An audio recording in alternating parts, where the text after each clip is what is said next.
Hello there, Pursuing Freedom friends. Thanks for tuning in today. I'm so glad you're here. And I have a super fun person with us today. Her name is Leigh Brown.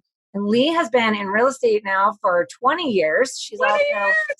best-selling author. She's a podcaster. You've got to follow her podcast, Crazy Shit in Real Estate. It's hilarious. It's amazing. And this woman is a true inspiration, and she's a giver at her heart. And so I am so excited for her to share her story and bring you guys some value and some knowledge today. So with no further ado, Leigh, thanks for being here today.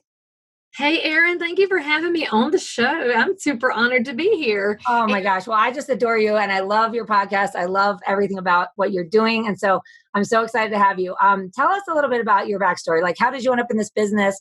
What did your journey look like? I know you've got a lot going on these days. And so I just want to dig right in. Well, like many realtors, I wound up a realtor by complete accident and did not want to do this business because I grew up around it. My dad became a realtor in 1978. So as a kid, I'm going to open houses and we're doing showings and all the side things that kids get to do. And I hated it because every night at 6:30, we would sit down to eat supper and the phone would ring and Daddy would go answer it. And at that time, it's so hard for our younger friends to remember because they didn't know the time of no caller ID, no cell phones, no answering machines, no voicemail. It was the phone on the wall. And if you didn't answer it, then you lost any chance to find out who it was. And my dad would get up and answer the phone. And so I thought real estate was disruptive because it is, but different kind of disruption than we talk about now. So I went to college and had gone to Florida State on a full ride for music and academics. And then I got homesick, came back and finished at Carolina. Didn't know what to do with my life. So I'd paid for college at Carolina by bartending. So I said, I'll just keep bartending. It's always a good backstory being a realtor. People in hospitality totally get how to do the business well.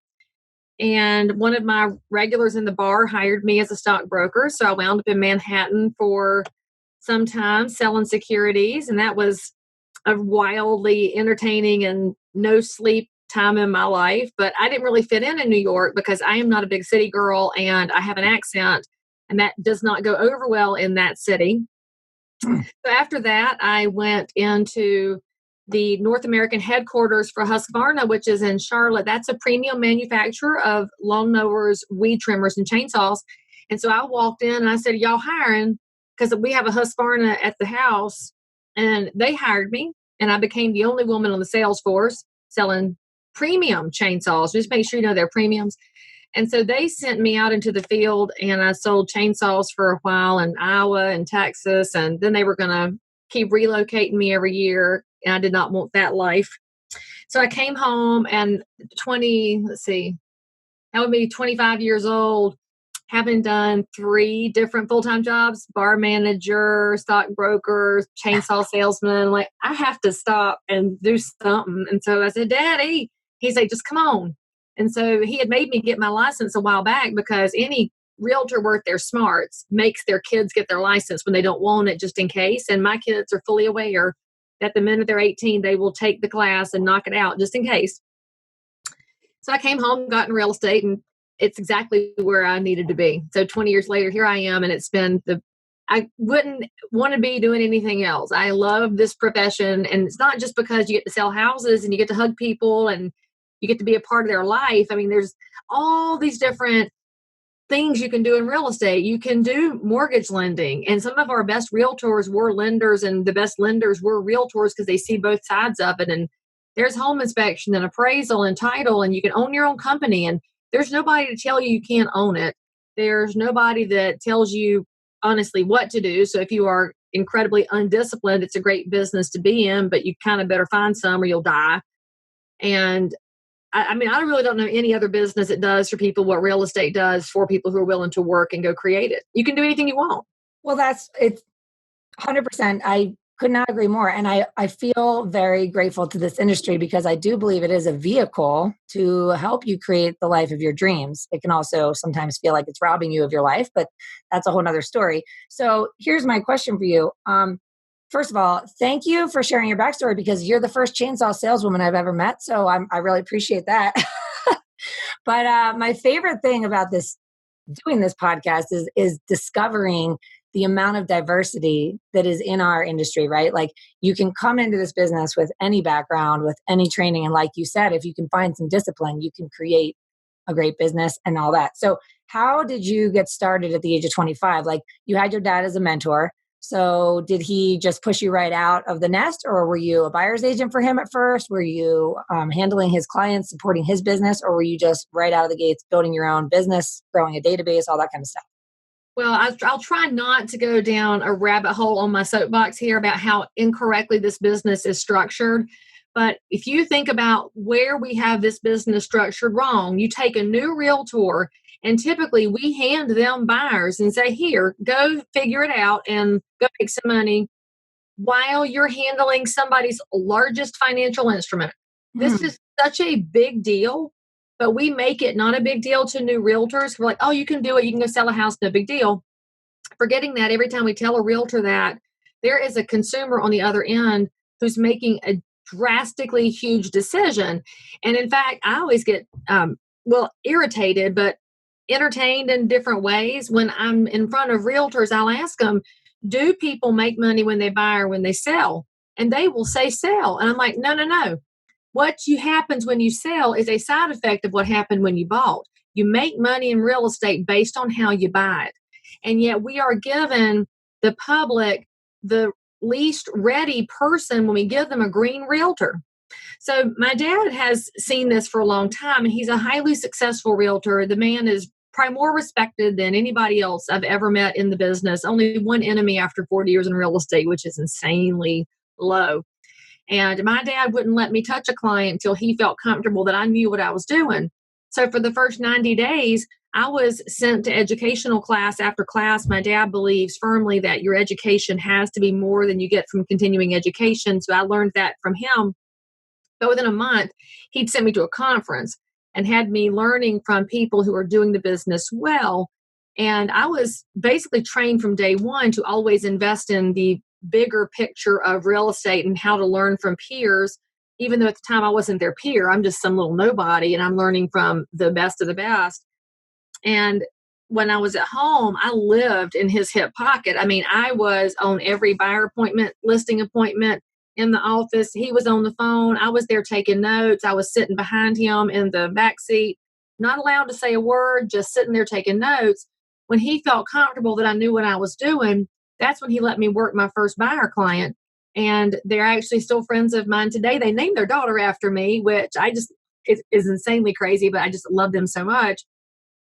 But he wasn't afraid to let me be their realtor because I had been properly educated. Plus, having him as a mentor, I could get to him if I had a question. So, one of the things I always make sure and tell new realtors is you better have a broker or mentor or team leader or somebody you can get to because you don't know what you're doing. And the sooner you have that come to Jesus meeting with yourself, it says, I do not know everything. Oh my gosh, you can be amazing. But too many of us let our arrogance and ego get in the way and we think we have to pretend we know it. I never had to pretend. I just called my dad and all my clients knew she can call her daddy. I called my daddy and that's what I did. And frankly, I still talk to him about stuff today, even though he's retired from the business. He didn't lose all of his knowledge just because he became a retired realtor. So I was in that kind of a learning space. And at the time I was learning the business, he also had me cleaning up his office because I'm a fairly organized person. And people who know me know that I get a lot of stuff done because I see it, just do it, crush it, and move on.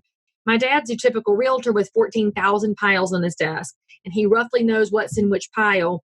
But I was cleaning up the piles and organizing and making some structure, and I'd find a name, and I'm like, Daddy, who's this? And he's like, oh, I never called them back. Because most realtors, lenders, anybody in this space, I know what happens. Y'all go through your pile, you're like, I said I'd call them back and I never did because we get so distracted and we're disorganized. So I cleaned him up while I was learning, which allowed me to get into the business pretty successfully, pretty quickly, to the point where I sold a lot of real estate my first year. And then at the first tax bill of my end of my first full year in real estate, I had a massive statement from the IRS that I owed $19,000 in taxes. And I said, oh my God. what? $19,000. I mean, I'm just a baby. I'm not married. I don't have any money. So I went to my dad, and my dad, good realtor, he's like, that means you had a good year in real estate. And I'm like, what do you mean it means I had a good year in real estate? It means I'm in a $19,000 hole. So I had to do a payment plan with the IRS. I couldn't eat. I couldn't sleep. And I had to dig out while I was still paying my bills. And I'll never unlearn that lesson. But it was interesting because my dad is the kind of guy that will help you if you fall, but he kind of is okay with you falling because you need to learn some lessons yourself. Yeah. And I've done the same thing with my kids and with my agents because we have to let people learn things the hard way, which we don't do that anymore. But I'm a better financial manager now because of that first year in real estate for sure. Oh, yeah, definitely. Well, you touched upon a lot of things here that I really want to kind of circle back on. So, first of all, this is kind of a random question, but you mentioned that when you were growing up and your dad would answer the phone every time it rang because there was no voicemail and things like that. And so it felt like a disruption. And you've also mentioned that it sounds like you're pretty disciplined, pretty organized, and you get a lot of stuff done because you just crush it and move on. So what is your philosophy on the reactivity in our industry in terms of, do you jump when the phone rings, or do you have quiet time? And do you time block where you don't allow that disruption in your flow because you know you have to get stuff done and crush it and move on? So in terms of the connectivity that we have today, being a blessing and a curse, how do you manage that yourself, and how do you advise other agents to manage that when it comes to the phone ringing and text coming in and you're just jumping all the time to the inbound? Well, the only way you get to control your business is if you choose to control your business. And too many of us have given that control away to devices. And we say, oh, but I can look at my phone right now and I have 2 missed calls and a text, and I've got a message over here in this social network and one in this one and 21 emails. I could stop what I'm doing and look at this. And then I've lost focus on Aaron. I've lost focus on pursuing freedom listeners, and I've lost focus on everything I need to do right now. And that's what happens. And it's so awful. So I run my life by the 2-minute rule. When I dial into those emails, if I can deal with it in 2 minutes, I'm going to deal with it and move on. If I can't, it goes into the list. If I can delegate it, I'm going to go ahead and delegate it out. Where does my list live? It lives in this journal. I am a handwriting person. I'm a kinesthetic learner. So for me, I write it down. I've given it life, and then I can go back and cross it out, check it off. I can also go back and look at my notes. Everything is dated in my journal so that I know exactly when I had these conversations and when I left messages. And it's an analog tool. I think too many of us think everything has to live on here. Mm-hmm. And when everything lives on here, you can't put it down. So if this is where all your notes live, you're trying to make a note and notifications are coming in. My phone is face down. Y'all can't really see that, but it lives face down, so I don't see it doing this. Mm-hmm. But as I write, I can clear and think and get all of my notes correctly written down so that when I'm with this client later, I'm completely focused and paying attention. So those are a couple of the techniques that I do use. But the biggest one that I'll tell you, if you want to control your business or even control your personal life, let's be honest, you have to set expectations. So my clients know when I'm available, and I am available from 7 a.m. until 7 p.m. Monday through Friday. Weekends are by appointment only.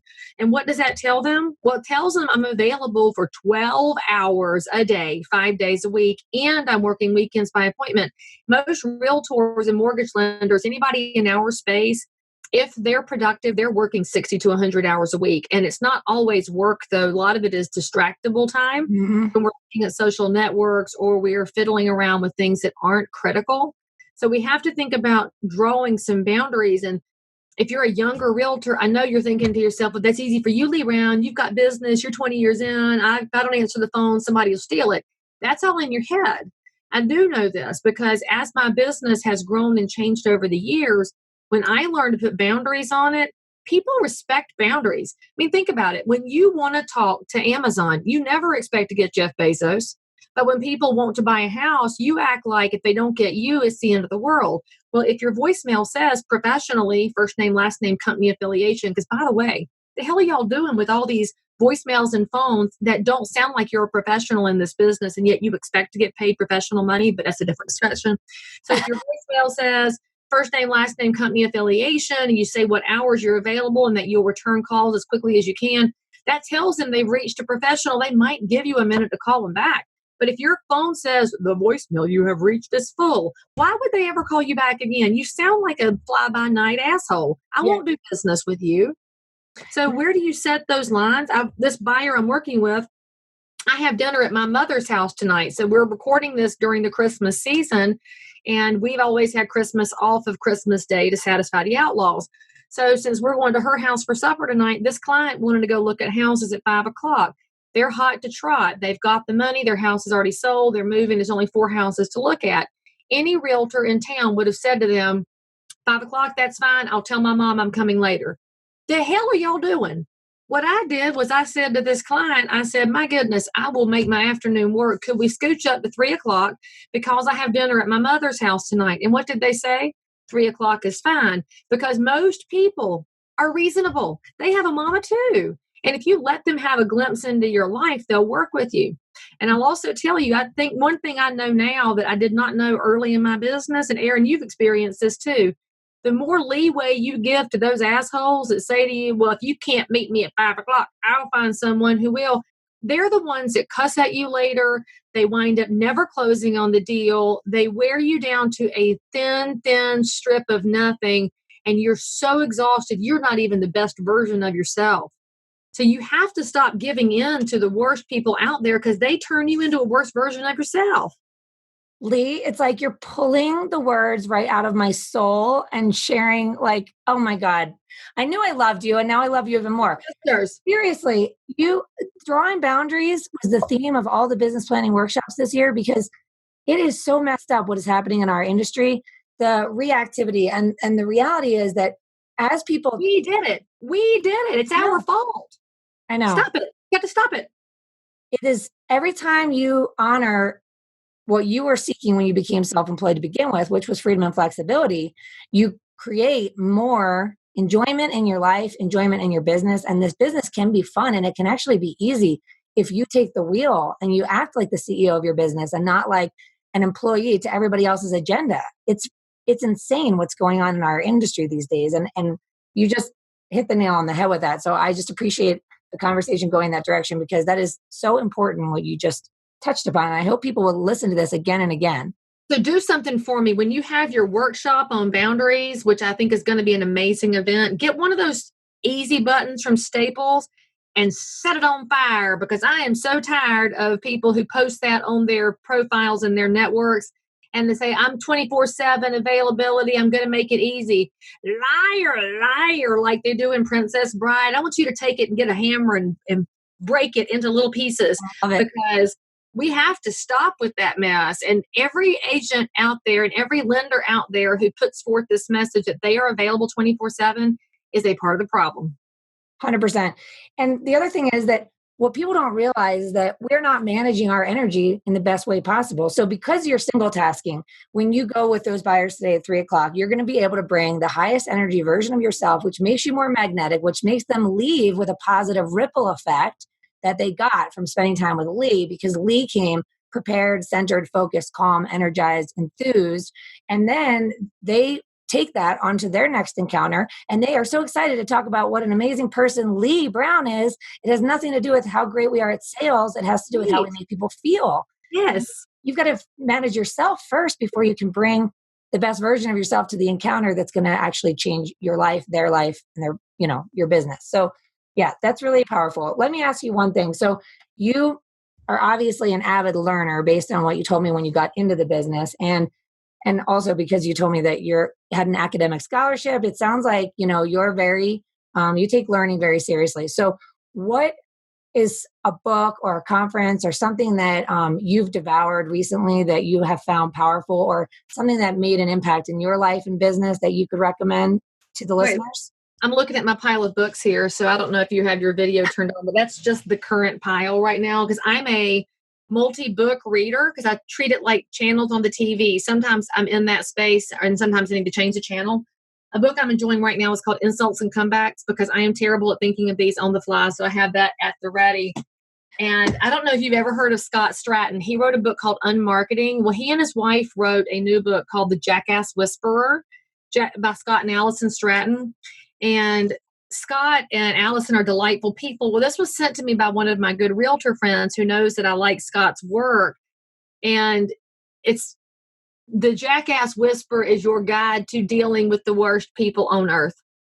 Oh my gosh, that sounds amazing. And the way they write is just delightful. So I've really enjoyed that recently. And I kind of already live this way, but sometimes if you read a book that's already what you're operating in space-wise, it's just affirming. And I don't know that we actually understand how powerful it can be to be affirmed in the way that you're doing business. And I found that out when I'm out speaking with realtors and with mortgage lenders, that somebody will come up to me at the end and say, "Oh my God, it's so refreshing. You said what I was thinking." I'm like, then you got to learn to say it out loud, because you're never alone, even though sometimes we think we are. And I also do coaching with a group called by Dan Sullivan called Strategic Coach. It's for entrepreneurs. And I am a big fan of getting education from outside of the space that you're in, because too often realtors only lean on realtor people and lenders lean on lender people, and they're not thinking how there's so much good cross-pollination. Well, I own my own brokerage, and Dan Sullivan has coached more entrepreneurs than anybody on the planet. And he puts out a book every quarter. So I'm trying to be like Dan, even though I'm not there yet. He's got a better people than I do. And the one he did recently is called Who Not How. And he's talking about where we have big ideas. And I run into realtors with this problem all the time. They're like, I have this great idea for a marketing plan, an event, a postcard, a something. But then because they're by themselves trying to do everything, it never happens. And so Dan's whole point is often it's not how you get something done, it's who gets it done based on your idea. And so that's helping me rethink who sits in which seats in my team, because we are reshifting for 2020, because I do expect to see some growth this year. And I want to make sure that everybody's living their best happy life, because they're going to make more money and they're going to have better impact on the team if they're living a happy life. So that's a really good one. I don't know if it's available outside of being in this coaching program, but you could check Amazon. And I am a nerd. I'm a total nerd. I admit it. But luckily it's popular now. It wasn't popular back in the 70s and 80s when I was in school.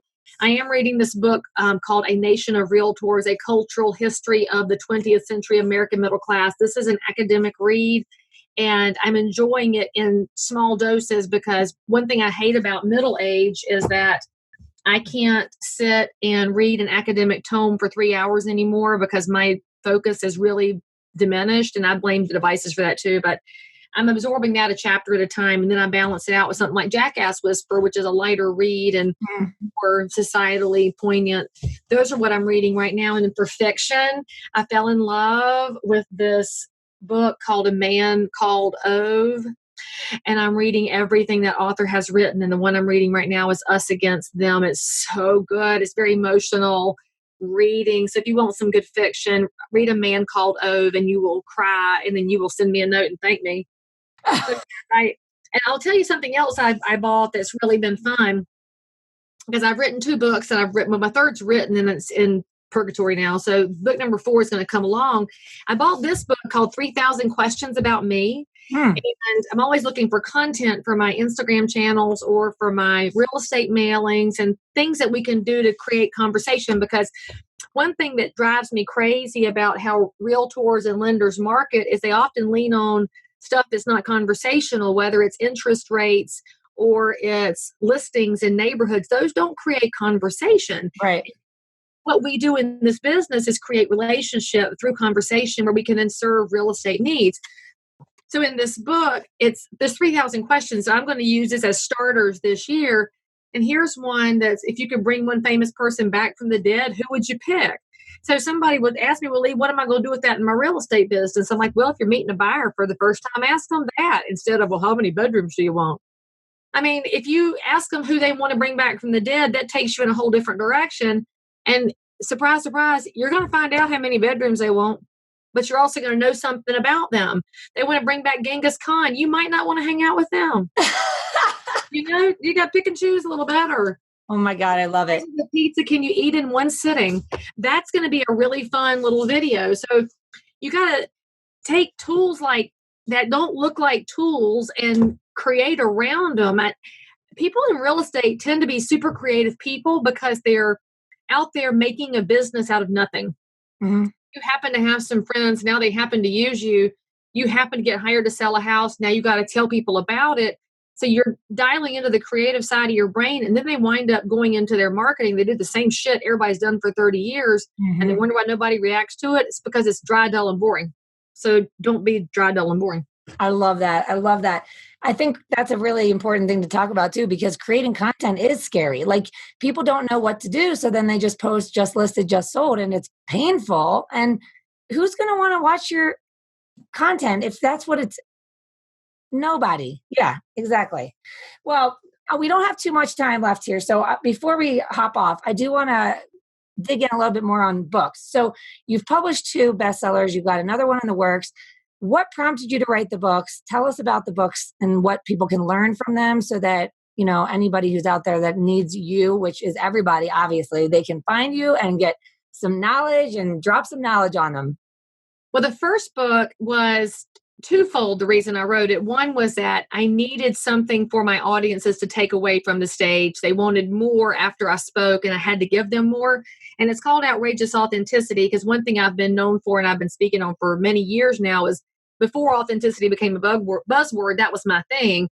Being who you are in a profession that tells you to be something else, because we train new people in this all the time. Don't talk about sex, politics, religion. I talk about sex, politics, and religion all the time. And it's all in how you talk about it that gets people to have conversation with you. It's not about being ugly and driving home what you believe. It's just about finding connectivity. And outrageous authenticity was my way of helping people get back to being comfortable with who they are and what they believe, and putting that into their business life in a way that's actually attractive to future clients and not off-putting. And the timing was actually pretty good, because it came out before the presidential election of 2016, which turned so many people off of social networks and they start hating their families. And it's probably more necessary now than it was then, because people were so scared to say what they think. So it was also like a little treatise, but because I know realtors and I am one, it's a 45-minute read with questions and notes at the end of each chapter. And the thing I love most is a lot of my realtors and brokers are using it with each other as accountability and to have good conversations. And that's really made me happy. And of course, I recorded the Audible version on Amazon because it had to have my accent with it. And then the second book, 7 Deadly Sins of Sales, came out of one of my most popular presentations, which is 7 Deadly Sins of Sales, which is basically for the ADD realtor or lender. How do you get back to good practices in your business? And we all know the mistakes that we make are pretty similar amongst ourselves. And I took that just to make it something they could take with them. And it's been wildly popular. And I love teaching that class. It changes every time I teach it because I always spot something different. And then the new book, which will be out sometime in 2020, is a TBD right now. It's called Peeling the Onion. And it's about redeveloping real relationships in a world where we've gone very surface. So it's interesting. If you listen to any podcast by an author, Malcolm Gladwell, I loved hearing him interview because he's written so many good things. And he encapsulated what it's like to be an author, because he says, you're excited to write it and you've got these good ideas and you get them on paper. And by the time you work with an editor and a publisher and designing the book and you get it ready for Amazon, by the time you have to promote it because it's done, you're completely and utterly sick of it. And you don't want to ever see or hear from this book again, but now you got to promote it. And I was like, if Malcolm Gladwell says that, then I'm normal, so I'm okay. But it's just been fun. I mean, you have to figure out where you're going to leave your legacy in life. And for everybody that's not writing a book and it's not teaching a class from the stage, for you, that might be keeping your bills paid and making sure your kids don't wind up in rehab. So you got to figure out, what do you want life to look like at the end, and start taking some steps to get there. It's not about changing your life in the next year. It's about changing one day so that next year you can change 2 days. We sometimes make this so impossibly big that it doesn't happen. If you'd asked me 10 years ago if I would have 2 published books and have a thriving speaker business and be one of the most well-known people in real estate, I would have laughed my ass off at you. But 10 years later, here it is. And now I have to continue to recreate and find value, because there's no reason to do something if you're not providing value. Yeah, I love that. I love it. I love everything about you and your message. And I didn't mention when I introduced you that you are a keynote speaker. And so for anyone who's listening and paying attention, you've got to reach out to Leigh. I know that she's got a pretty full schedule in 2020 already, but you're if you're in North Dakota is holding out on me. I need a speaking engagement in North Dakota, people. Because you've been in all 49 states. Is that the only state? That's the only state. It's the only state you have not spoken in? They're the only state. And I told the CEO of their realtors, I'm like, Jill, you got to help me, man. You're the only state I have left. And she just laughs at me. So I don't know if they're enjoying the notoriety or what right now, but it's killing me. All right, everybody, get Leigh hooked up in North Dakota. Let's make her year. All right. Well, thank you so much, Leigh. So I really appreciate you coming on the show today and sharing. Tell the listeners how they can find you, follow you, find your books, the whole 9 yards. LeighBrown.com is your easiest resource for all the stuff. I've got a lot of video content on IGTV. So I'm Leigh Thomas Brown on Instagram, Facebook, and LinkedIn and YouTube. I mean, I'm everywhere, but if you want to follow me politically, I'm on Twitter. If you don't like to talk politics, just stay out of Twitter. It's kind of a dumpster fire anyway, but I love it. But for the happy, fun stuff, Instagram. For the mushy stuff, Facebook, and I mean, anywhere. But reach out to me. I manage all my own social networks. So if you message me, it might take me a day, but when I get back to you, it's me. Because I do believe firmly in those relationships with you who are listening to podcasts, just like I do with my buyer and seller clients. And hopefully you believe the same way, or you wouldn't be listening to Erin's podcast yourself. Well, also make sure to tune into Crazy Shit in Real Estate because it's absolutely amazing. I heard some pretty funny stories recently that had me in stitches driving to Denver. So anyways, thanks again, Leigh. I really appreciate you. You're an inspiration. Your energy is magnetic, and it's been awesome having you on the show. Well, thank you for having me. It's a big honor, and I can't wait to see what you come out with in 2020 because there's some big stuff coming. It's all happening. It's all happening. All right, guys, as always, thanks for tuning in today. I'm sure you've got some nuggets that you could take away, and be sure to listen to it again and let the boundaries piece be drilled into your brain that you've got to drive the bus. You've got to run your business like a business, set some boundaries, honor those boundaries, and have a little more fun growing this business that can be amazing. As always, if you're enjoying the content, please be sure to subscribe, leave a review, go subscribe to Leigh Brown. 5 stars, leave Erin 5 stars, people. 5 stars. 5 stars, obviously. I appreciate you all. I love you. Make it an awesome day.